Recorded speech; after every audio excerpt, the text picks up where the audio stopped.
Ça concerne les monnaies numériques associées à une blockchain. Blockchain, c'est quoi? Ce sont des bases de données décentralisées. Il n'y a pas plus important en ce moment que la décentralisation. Il n'y a pas plus important dans le domaine de la tech par rapport à la suppression des tiers de confiance. De mon côté, j'ai commencé à m'intéresser aux cryptos quand je me suis intéressé à la blockchain. La blockchain, ça m'intéresse.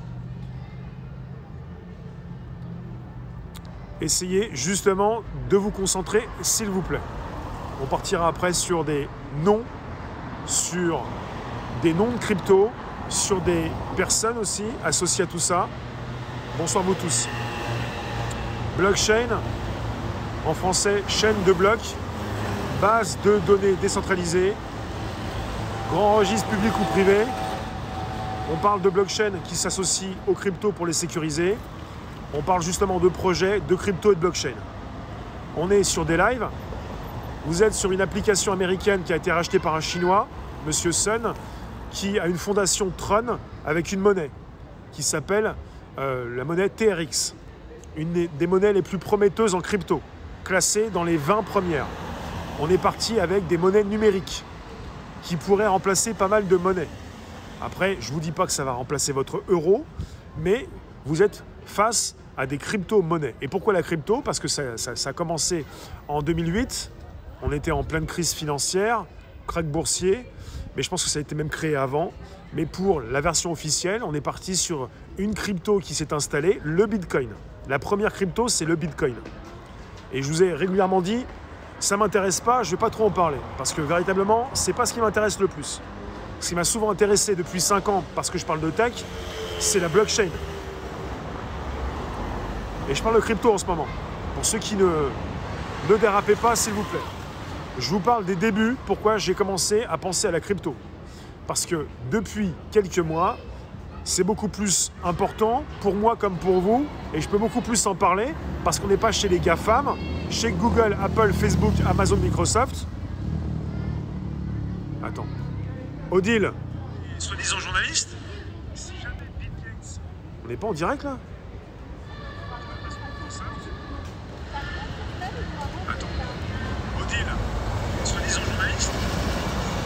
Bon, vous actualisez la page. Vous pouvez écrire à Odile, il faut réactualiser la page. Parce qu'elle était sur l'ancienne version. Il faut actualiser la page. Ok, c'est bon. Donc j'ai pensé blockchain, j'ai pensé Internet, et j'ai pensé sécurisation, et un monde plus juste dans lequel vous vous efforcez vous-même de faire des efforts, vous vous bougez, et un monde plus juste pour vous parce qu'on peut justement savoir qui fait quoi. Donc certification, sécurisation, blockchain, décentralisation. Et depuis 2008, on a le Bitcoin. Et le Bitcoin, beaucoup en ont parlé pour dire, encore maintenant, c'est un investissement, c'est pas sûr, vous pouvez perdre votre argent, ça concerne ceux qui vont justement vous rançonner, ça concerne le pire sur Internet. Je pense quoi du Zincoin? J'en pense rien. Je sais pas quoi en penser. J'en pense rien. Je ne sais pas quoi penser du Zincoin. Alors, depuis 2008, on a le Bitcoin, mais depuis quelques années, il y a beaucoup moins de temps que ça. Je ne sais plus si c'est 2014-2015. Je ne vais pas forcément vous donner des dates. Pour l'instant, c'est simplement une introduction aujourd'hui. Pour ce qui concerne les dates, quand on a parlé des cryptos, quand elles sont arrivées, je vous donnerai les dates. Là, on est parti avec le Bitcoin, qui se rapproche des 60 000 $, qui est aux alentours des 50 000 €. Pour les citrons, on me demande de payer en Bitcoin, soit en Ethereum ou USD Coin. J'y connais rien, que faire? Andrea, tu es sur un PC ou sur un téléphone? Tu es sur un PC. Quand vous n'avez pas de crypto, vous ne pouvez pas. Et j'espère que D-Live va pouvoir proposer de nouveau le paiement avec une carte normale, traditionnelle, et un compte bancaire normal. Enfin, traditionnel. J'espère bien. Sur un Mac? C'est parce que pour l'instant, D-Live, il faut que je renvoie un mail. D-Live ne positionne que les cryptos et pas de nouveau, justement, ce qui pourrait vous permettre de me soutenir avec ce que vous avez actuellement. Donc, ce qui m'intéresse au départ, c'est la blockchain. Et depuis, finalement, nous sommes sur D-Live. je peux vous dire beaucoup plus que ça fonctionne avec les cryptos. Il s'agit de citrons que vous pouvez récupérer si vous en avez 4000, ça fait 50 $. Vous pouvez être payé sur un compte bancaire normal ou sur un compte créé avec un portefeuille en crypto. Au début, tu payes avec PayPal, Andrea. Il va falloir que je vous demande à des lives pourquoi on ne peut plus payer avec PayPal. En tout cas, pour ce qui concerne l'utilisation que vous faites des réseaux sociaux, vous êtes de plus en plus sur des plateformes comme Daylive, comme Odyssey. Un bitcoin, c'est 48 000 €, d'accord. Et comme vous êtes sur ces plateformes, je peux beaucoup mieux vous en parler puisque vous pouvez en récupérer de la crypto. Et quand vous récupérez une crypto, quand vous avez un portefeuille, vous pouvez aussi la transférer dans une autre crypto. Donc vous avez accès au bitcoin quand vous le souhaitez. Ou comme tu dis, le Zincoin. Tu peux me soutenir en crypto? Ok, on va en parler. Je vais vous dire aussi autre chose. Mais je vais vous le répéter parce que c'est pas très clair au départ. Quand on n'est pas très au courant de ce qui se passe, ça paraît véritablement autre chose, un nouveau monde. C'est pour ça qu'il faut y aller doucement. Et que je ne vais pas vous parler de tout en même temps.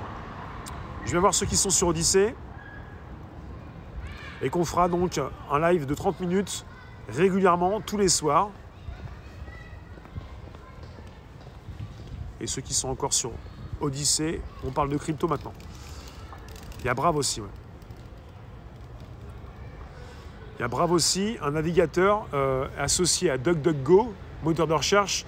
Vous n'êtes plus sur Chrome ni sur Google et vous pouvez gagner de la crypto BAT pour avoir un portefeuille où vous avez une crypto qui évolue. Et il faut le savoir, on est en ce moment sur une explosion de la crypto. Il ne faut pas investir avec l'argent de son loyer. Et ce que je vous dis, en fait, ne concerne pas un conseil financier. Je vous fais une introduction sur pourquoi la crypto. Je ne vais jamais être votre conseiller financier. Je ne vais pas vous conseiller, justement, au niveau des financements. Le site, c'est Coinbase. Pour ceux qui veulent me soutenir, vous avez Coinbase, c'est Réservoir Live. Pour ceux qui sont sur Coinbase, vous voulez me trouver pour me soutenir, vous tapez Réservoir Live. Je suis sur Coinbase et aussi Maillard. On en reparlera. Mais je ne suis pas votre conseiller financier, ce ne seront pas des conseils financiers. Je ne vais pas vous demander d'aller investir sur une monnaie. Et surtout, si vous voulez mettre de l'argent dans une crypto, vous allez être susceptible de perdre cet argent. Vous pouvez mettre de l'argent que vous pouvez perdre. N'allez pas ensuite me dire « c'est à cause de toi, j'ai perdu de l'argent, j'aurais pas dû ». Vous mettez de l'argent que vous pouvez perdre, c'est tout.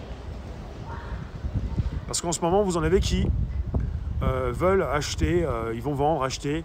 On est rempli de personnes qui sont un petit peu tout de suite, acheter, vendre, acheter, vendre, acheter, vendre. C'est le meilleur moyen de tout perdre. Quand vous achetez quelque chose, il ne s'agit pas de le revendre dans la minute parce que ça baisse. Parce qu'il y en a beaucoup qui sont comme ça, là, des novices, pour se dire « Ah bah mince, alors, c'est un peu comme la bourse, peut-être que je peux me faire pas mal d'argent. » Je ne parle pas de trading, là. Je parle simplement de ceux qui positionnent leur monnaie un petit peu partout. Parle de son introduction en bourse. Ouais, mais bon, il faut que je reste aussi dans les clous par rapport au début. Je viens de vous parler de Daylive et Odyssey. On est sur Daylive et Odyssey avec des plateformes avec lesquelles vous pouvez vous-même, en consultant du contenu, récupérer une crypto sans comprendre ce que vous avez. Quand vous consultez Odyssey, pour ceux qui sont sur Odyssey en ce moment, réservoir à PPS, vous êtes en direct, vous me regardez, vous pouvez me soutenir avec du LBC, c'est la crypto de Odyssey. La crypto de Odyssey. Et vous pouvez en gagner du LBC quand vous consultez des vidéos ou quand vous en mettez sur la plateforme Odyssey. Je mets des vidéos sur Odyssey, je gagne du LBC. Je fais des vidéos sur des lives, vous pouvez m'envoyer des citrons, je peux les récupérer, si je le souhaite, en monnaie Tron, ou je peux les positionner sur un compte bancaire normal. Parce qu'il y en a aussi beaucoup qui pensent que sur des lives, on est obligé de passer par la crypto. Pas obligé. Donc quelque part, vous n'êtes plus chez Facebook, qui veut mettre en place sa propre monnaie virtuelle, ou sur YouTube, qui pourrait le faire aussi, je ne sais pas. Mais Facebook vous a déjà parlé de cette monnaie Libra, qui s'appelle maintenant qui a un nom différent. Facebook voulait proposer, par exemple, aux Africains, une monnaie qui pourrait les lier tous entre eux, et qui pourrait aussi lui rapporter de l'argent. Donc on n'est pas sur une monnaie chez Facebook, on est sur une monnaie chez Daylive comme chez Odyssey. Une monnaie différente. Le BTT appartient à la fondation, à Monsieur Sun, qui détient aussi Daylive. Quand vous avez BTT comme TRX, c'est le même écosystème que Daylive. Les citrons que je peux récupérer en TRX et en tant que partenaire sur Daylive, je peux aussi récupérer du BTT. Sur Daylive, pour payer, tu n'es pas obligé de passer par la crypto, tu peux passer par ton compte normal, logiquement sur téléphone. Sur PC, ça a changé, il faudrait qu'ils remettent tout ça pour passer par un PayPal. Mais quand vous récupérez du citron, vous pouvez aussi positionner votre compte bancaire normal et vous pouvez aussi créer un compte, ça s'appelle un wallet en anglais, sur une crypto que vous pouvez récupérer, TRX ou autre chose, ou même USDT. Et vous en avez qui pensent souvent à de la spéculation et qui pensent souvent à quelque chose qui pourrait les escroquer, leur faire perdre de l'argent. Mais en ce moment, il y a une explosion de la crypto en ce moment, avec non pas le Bitcoin qui m'intéresse, mais ce qui m'intéresse justement, c'est la décentralisation. C'est la décentralisation, la finance décentralisée. Elle est posée lourdement sur la monnaie Ethereum, qui est la seconde monnaie la plus connue, qui explose actuellement. Et ça m'intéresse parce qu'on est sur une suppression des tiers de confiance, on est sur une possibilité d'avoir son compte à soi, sans passer par des personnes qui vont vous demander vous demander des comptes. Vous avez votre argent qui est à vous. D'accord, oui, c'est en ligne. D'accord, oui, c'est Internet. Et il y en a beaucoup qui se posent des questions actuellement pour se dire, mais si ça s'écroule? Bah, si ça s'écroule, vous avez une partie de BlackRock qui s'écroule, une partie de JP Morgan qui s'écroule, une partie de ces grands acteurs institutionnels qui s'écroulent, parce que de plus en plus d'acteurs institutionnels mettent leurs billes dans la crypto. Si ça s'écroule, c'est plus un problème mondial que ton propre problème à toi. Je vous le précise parce que c'est important, parce que beaucoup pensent que ça va s'écrouler. Bah, si ça s'écroule, c'est tout le monde qui s'écroule.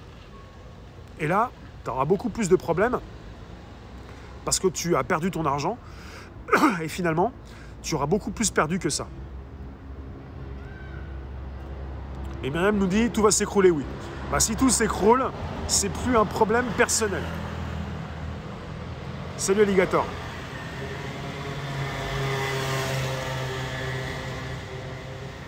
Si jamais tout s'écroule, il n'y aura plus le même problème personnel de tout à chacun, de tous ceux qui se posent des questions par rapport aux cryptos.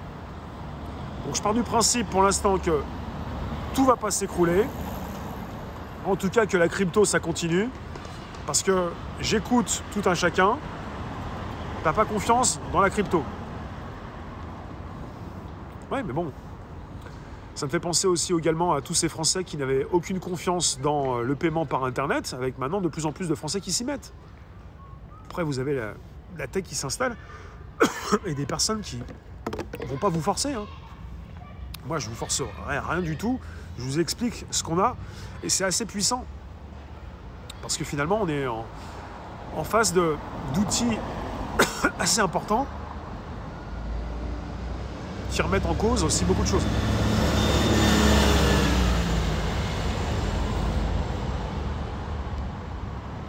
Même avec les cartes, on ne pourra rien acheter. Toi, t'as pas confiance dans ton banquier?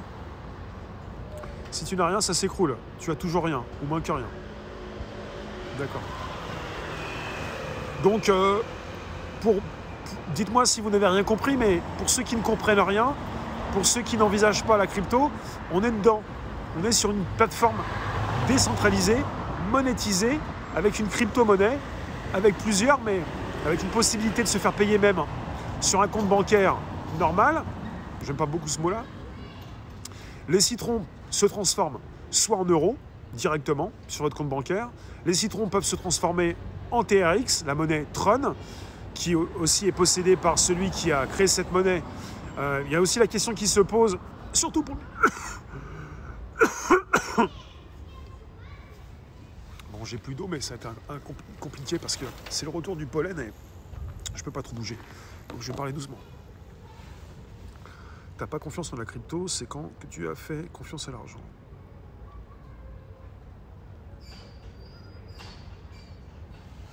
C'est clair?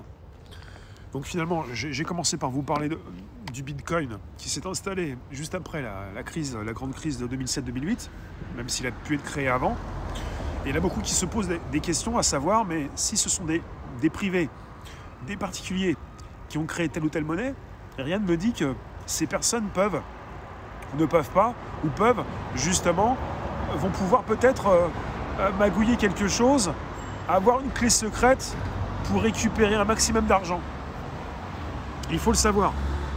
Il faut le savoir. Vous avez de plus en plus de monnaies qui décollent, qui se créent avec des projets. Et il y a pas mal de projets foireux. Des projets, on parle du Bitcoin, des altcoins, toutes les monnaies à côté. Il y a le Bitcoin, à côté il y a tout le reste, les alt, ALT, altcoin. Et après il y a aussi les shitcoins, les monnaies de merde. Les monnaies de merde, ce sont souvent des pyramides de Ponzi, où le premier arrivé récupère sur l'argent de ceux qui entrent, et le dernier, eh bien, il voit tout s'écrouler. C'est ça la pyramide de Ponzi. Il y a des shitcoins, sont là pour ça.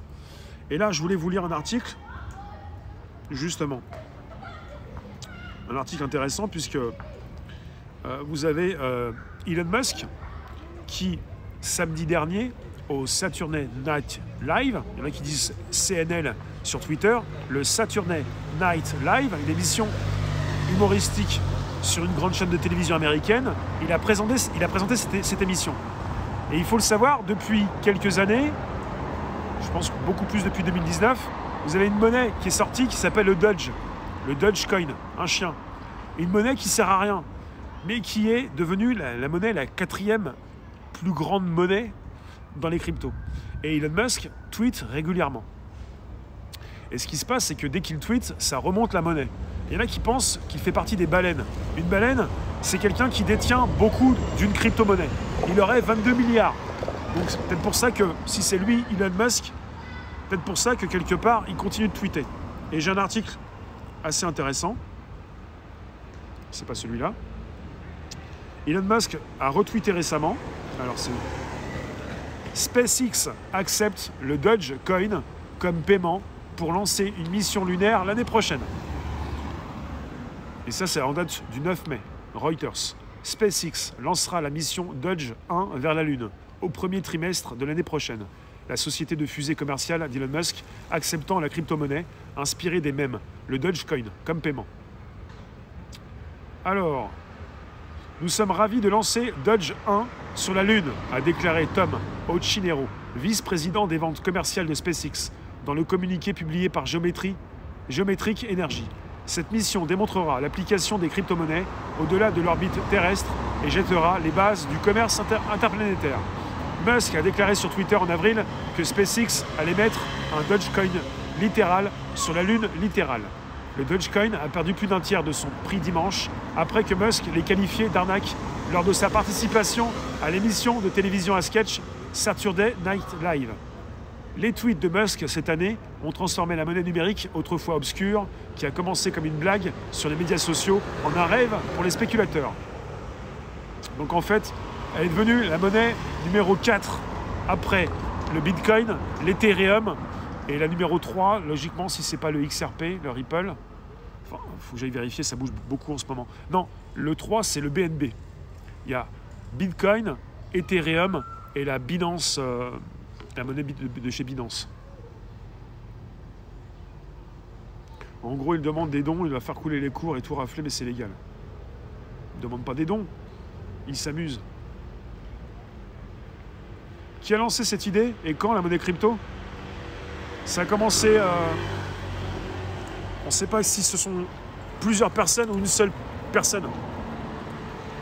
Avec un monsieur qui, justement, a un nom japonais. Donc je vais vous préciser certaines choses pour ceux qui ne sont pas complètement dans les clous.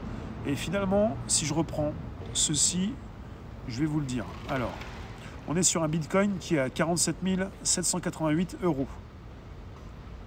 Alors, on parle d'une monnaie, d'une crypto-monnaie, et d'un créateur. S'agit-il d'une seule personne ou de plusieurs qui s'appelle Satoshi Nakamoto, son créateur. Il y en a qui pensent qu'il s'agit de plusieurs personnes. Et on parle donc justement d'une monnaie cryptographique. L'idée fut présentée pour la première fois en novembre 2008 par une personne ou un groupe de personnes sous le pseudonyme de Satoshi Nakamoto. Le code source de l'implémentation de référence fut quant à lui publié en 2009. Et le G20 considère que le Bitcoin est un cryptoactif. Et ce terme cryptoactif fait alors référence à des actifs virtuels stockés sur un support électronique permettant à une communauté d'utilisateurs, les acceptant en paiement, de réaliser des transactions sans avoir à recourir à la monnaie légale.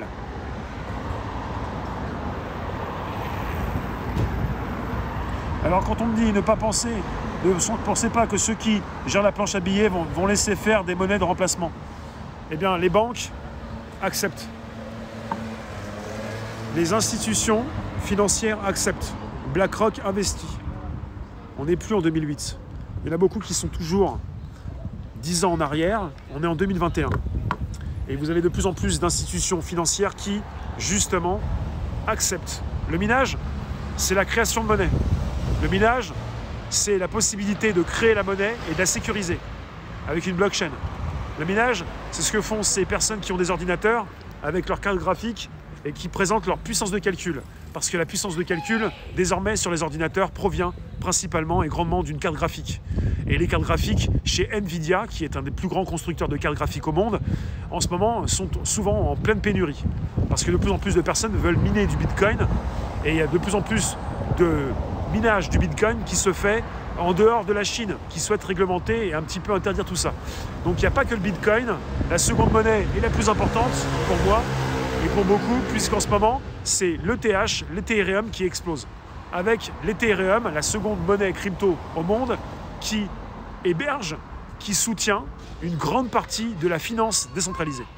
Mais pas pour toujours, puisque d'autres cryptos arrivent, et des cryptos qui réussissent à accélérer le processus de minage.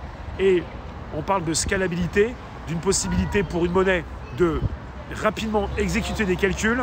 Et les cryptos qui se mettent en avant et qui ont le plus de succès actuellement sont des cryptos d'avenir qui justement vont accélérer le processus de calcul pour que de plus en plus on puisse finalement effectuer des achats et faire des transactions avec ces cryptos.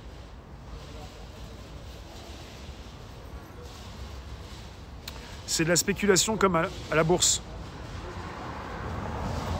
Je ne sais pas si la Chine interdit chez elle l'achat de crypto. Il y a la spéculation qui se fait, ouais. Il y en a beaucoup qui peuvent faire du trading avec un effet de levier pour gagner beaucoup mais perdre beaucoup. Mais il y en a aussi qui font simplement de l'achat de monnaie pour ensuite la vendre et en racheter d'autres. Là, vous avez Elon Musk qui est passé dans une émission là, satirique, enfin drôle aux États-Unis, qui a fait aussi baisser les cours, mais qui les a fait monter avant de passer dans cette émission. Et vous en avez qui achètent et vous en avez qui revendent. Ce qui fait que on est parti sur des monnaies qui fluctuent régulièrement, qui ne restent pas au même taux. Et vous avez des personnes qui ont des portefeuilles avec une monnaie qui peut bouger du matin jusqu'au soir. Et de plus en plus de cryptos et de portefeuilles associés à des cartes Visa, Mastercard, avec des personnes qui vont vous dire, voilà, j'ai fait des achats parce que j'ai un portefeuille et que j'ai fait des achats avec ma carte. Parce qu'il y en a beaucoup qui demandent aussi, oui, mais avec un Bitcoin, qu'est-ce qu'on peut acheter ?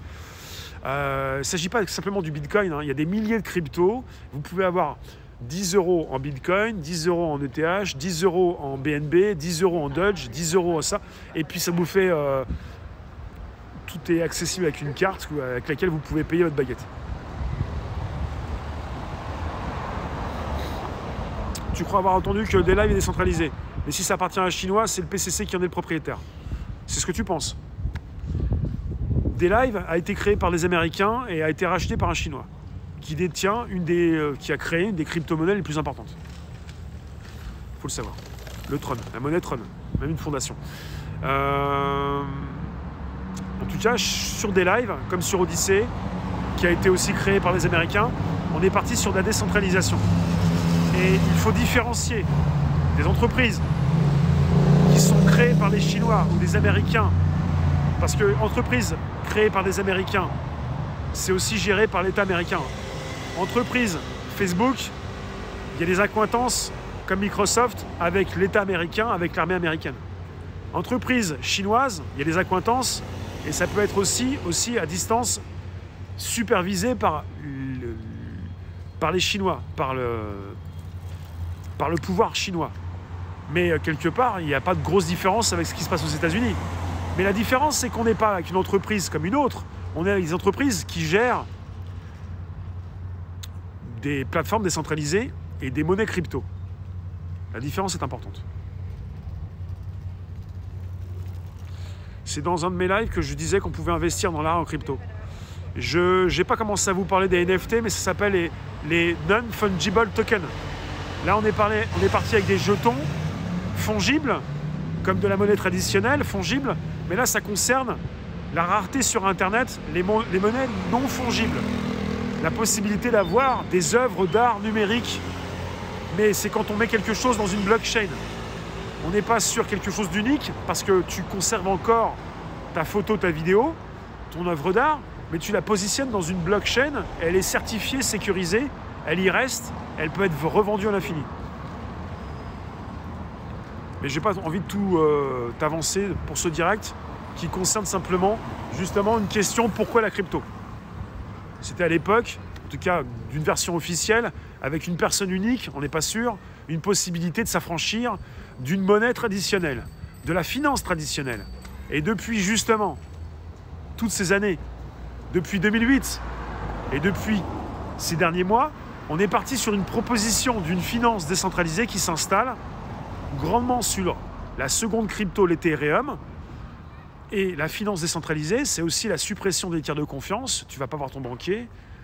Tu apprends et tu t'instruis et tu deviens donc quelqu'un qui s'intéresse à la crypto et tu te formes dans l'intelligence financière pour pas forcément partir dans des actions et en bourse, mais dans ce qui représente maintenant justement la finance décentralisée et tout ce qui s'assoit sur la seconde monnaie, mais sur d'autres monnaies, enfin sur quelque chose qui bouge beaucoup actuellement pour l'ETH.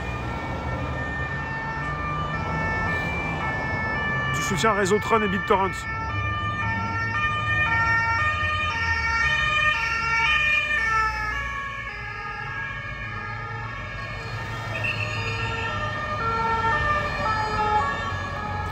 Ils sont partis avec des motos chercher je sais plus qui, ils ont ramené un fourgon.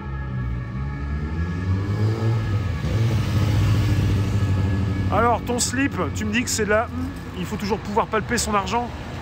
Mais pour ce qui concerne une globalité, une grande partie de ton argent actuellement, il n'y a pas de différence avec la crypto. Tu as une carte, tu payes tout avec ta carte. Et il y a très peu qui utilisent du pognon, comme tu dis, et des billets. La plupart des Français, la plupart de ceux qui utilisent leur monnaie pour payer leurs produits, utilisent des cartes. Ce qui se passe maintenant avec de la crypto, c'est que de plus en plus de personnes ont des cartes également associées avec leur crypto. Tout est numérique. Même ton euro est numérique. Donc quelque part, si vous me dites il faut toucher l'argent, ça concerne une minorité de personnes. Une majorité déjà a adopté la carte, le sans contact, la carte, le téléphone ou la carte sans contact. Ou avec contact, avec le code. Donc ça ne change rien. Dans les faits, avec une carte ou avec ton téléphone, c'est la même chose. Voilà. En tout cas, je vous remercie d'avoir été présent sur ce direct. On se garde quelques minutes encore. C'est le premier sujet sur la crypto en format justement du soir à 18 h. Et si quelqu'un n'a rien compris, qu'il me le dise. Mais on ne peut pas tout évoquer. On m'a voulu me faire parler du NFT, mais... La crypto dépend de l'Internet et de l'électricité. Ces deux choses sont dans les mains du système. Non, c'est faux. Il faut bien préciser les choses. Tu peux toi-même fournir ta propre électricité. Ce n'est pas simplement le système. Mais de là à me dire qu'ils vont couper l'électricité et Internet, ça ne va pas être possible. Tu te bats contre une oligarchie ou peut-être un État profond et tu me dis ils vont tout nous couper? Non, c'est pas possible. Ils vont pas tout couper parce que le peuple, le grand public, il faut lui fournir des jeux et du pain. Et tu ne peux pas lui fournir des jeux si tu lui coupes l'électricité et Internet. Donc arrêtez d'avoir peur de quelque chose qui ne peut pas se couper. Et si ça se coupe, ça va être le problème de tous. Le Dogecoin, c'est le concurrent du Bitcoin. Je ne m'intéresse pas au Bitcoin, ça ne m'intéresse pas. Ce qui m'intéresse, c'est l'ETH, c'est tout. Pour l'instant, par rapport à la finance décentralisée. Il y a plusieurs cryptos qui m'intéressent, comme la crypto Tron qui dépend des lives, qui apparemment va devenir une crypto importante. Mais ce qui m'intéresse, c'est pas le Bitcoin. Alors le Dogecoin, beaucoup moins. Le Dogecoin, c'est une farce. Le Dogecoin, si ça s'installe, pourquoi pas, mais à la base, c'est un shitcoin. Ce qui m'intéresse, c'est le projet derrière. Ce qui m'intéresse, c'est plateforme, projet, un peu comme SingularityNet, qui a voulu proposer de l'intelligence décentralisée, associée à une crypto et à une blockchain. Monero XMR. Là, ça me dit rien. Monero, oui. Non, mais tu me dis que tu as quelqu'un qui est pas intéressé par la crypto, c'est quelqu'un qui ne comprend pas, parce que vous n'écoutez pas ce que je vous dis. Il n'y a rien qui fait de différence entre une carte associée à un portefeuille crypto avec une carte associée à un compte bancaire traditionnel. Quand tu payes avec ta carte, personne ne va savoir que c'est une carte associée à une crypto. Je ne sais pas si vous comprenez ce qui se passe. On n'est plus avec du Bitcoin et avec une Lamborghini, on est avec des monnaies crypto, avec ton portefeuille associé à une carte Visa. XMR, c'est Monero, d'accord. Je ne connais pas vraiment. C'est important de le comprendre, parce que quelque part, il y en a beaucoup qui pensent, quand ils ne comprennent pas, qui pensent que ça va tomber, que ça ne va pas exister. En tout cas, si tout s'écroule pour tout le monde. Et si rien ne s'écroule, ça continue comme maintenant. Voilà. Et maintenant, on est où? On est sur une adoption massive des cryptos, avec les tout de suite qui veulent récupérer leur profit tout de suite. Mais les tout de suite ne comprennent rien. Et tout de suite, si c'est pour penser que vous avez gagné au loto quand vous mettez de l'argent, de l'euro dans une crypto, ça peut s'écrouler ce soir et ça peut remonter demain. Donc, c'est vrai qu'au jus? Ok. Domi, tout comme elle décide de fermer ta chaîne sur Internet sans te demander ton avis, elle pourra, si on a le pouvoir, de te couper. Non, mais au niveau blockchain, tu détruis pas les créatifs, tu les certifies et tu sécurises ta monnaie. Et on est sur des lives et il n'y a pas de prédisposition pour nous faire fermer notre bouche. Il y a des conditions générales, on n'est pas là pour balancer des noms, insulter qui que ce soit, mais justement, on est sur un monde décentralisé où on supprime les tiers de confiance, tous ceux qui se font de l'argent sur votre dos. Tu supprimes notaires. Bon, après, c'est ce qui se dit, hein. Tu vas pouvoir supprimer les notaires, les avocats, les banquiers, les assureurs. Tu peux tout faire en mode décentralisé.